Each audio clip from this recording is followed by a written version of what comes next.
Hello everyone and a massive welcome to the channel. For today's video I'm going to be doing a trip review of Pleasure Beach Resort, formerly known as Blackpool Pleasure Beach.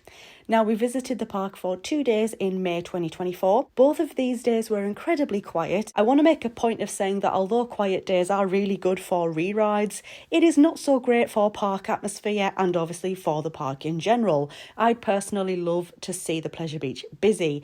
It's also important to note that on certain days throughout the week, the park is closed. For example, the park was closed on the Monday and Tuesday before our visits on Wednesday and Thursday. Now, for quite a few years, the Pleasure Beach has operated an e-ticket system. This means that your tickets are online or on the Pleasure Beach app. You need to scan your ticket both at the entrance into the park and then on each ride. We have used our phones before, but we've always seemed to have a couple of issues with it, so I knew that for this particular visit we all wanted to get paper tickets.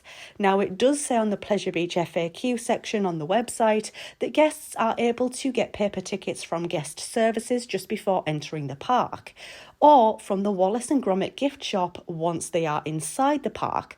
Now, we did ask guest services on both days about getting our paper tickets, but they just straight away directed us to the Wallace and Gromit shop.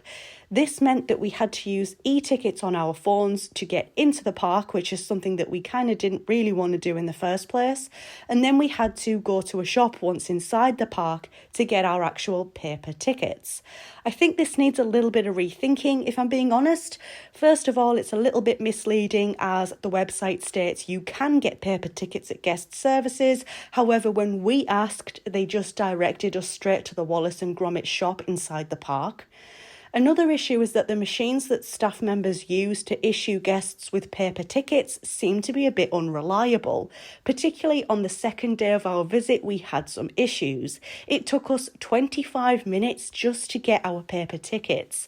We first went to guest services, who directed us to the Wallace and Gromit gift shop. So we went there, however the machine wasn't working, so we were then told to go to the Nick shop in Nickelodeon Land.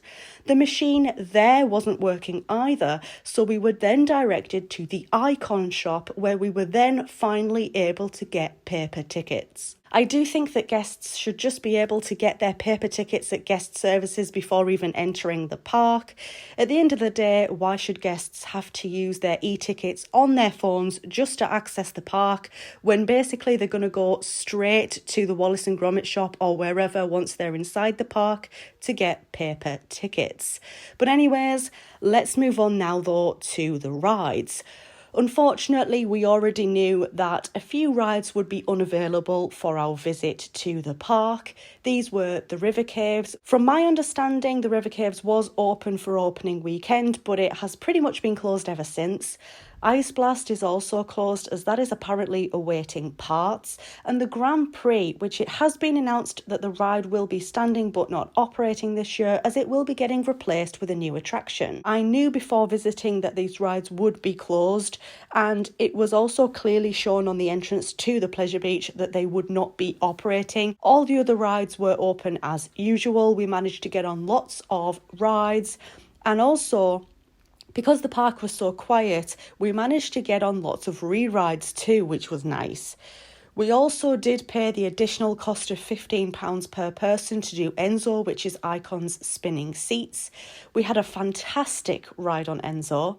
Both days, the big one was running half a train, and both days, Icon's Enzo train was put on in the afternoons, but we did it on our actual first day inside the park. I just want to take a moment to acknowledge the ride operators who were all very, very friendly and professional during both days at the park. These people are really working hard, you guys. Also, I want to thank the engineers who work tirelessly to ensure that the rides are working as they should be, and also all of the others who have worked over the winter period to get the park ready for opening. I won't mention all of the rides in this review video, but I will mention a few. We had a very good ride on Valhalla on our first day. All effects apart from the big hammers were working, and we even got the Ring of Fire at the bottom of the final drop, which is an amazing effect when you get it. On our second day, we did get more rides on Valhalla. However, there were several effects not in operation this day for some reason, including all of the fire effects, they were switched off, and also some smaller effects like the water squirting you at the bottom of the first drop. Speaking of Valhalla, on our second day in the park, they were actually playing the old Valhalla theme music at the exit near where you view your ride photos. I've never actually seen the Pleasure Beach do this before, but it was really great to hear the old theme tune again. They don't seem to do this all the time though, as this was not playing on our first day in the park. Infusion is getting more and more uncomfortable, unfortunately. It's actually getting quite painful for me to ride it now. Ghost Train has had a lot of changes over the winter season. It's had new scenes done, it's had a paint job, they've done new music, and I really love what they've done with the Ghost Train. I think now is a good time to bring up another issue that we had throughout our 2 days at the Pleasure Beach, and that was with the lockers. We rented a locker both days we were there. The price was very reasonable at £4 for 12 hours. So over 2 days we spent a total of £8 on the lockers. However, unfortunately, they never quite worked very well. What happens is once you've paid, the machine prints you a receipt, and on that receipt is a barcode.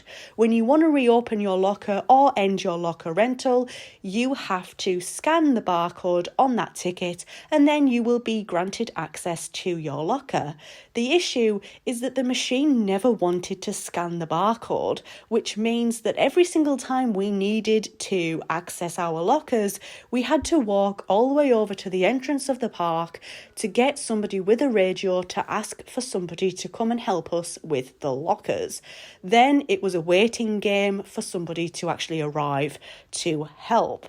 This was a total pain in the bum, and it did take out a considerable amount of our day just waiting around for someone to come and help us with our locker. For example, the first day we had my 2-year-old daughter with us, and her travel toilet training seat was inside her changing bag, which we had inside of the locker.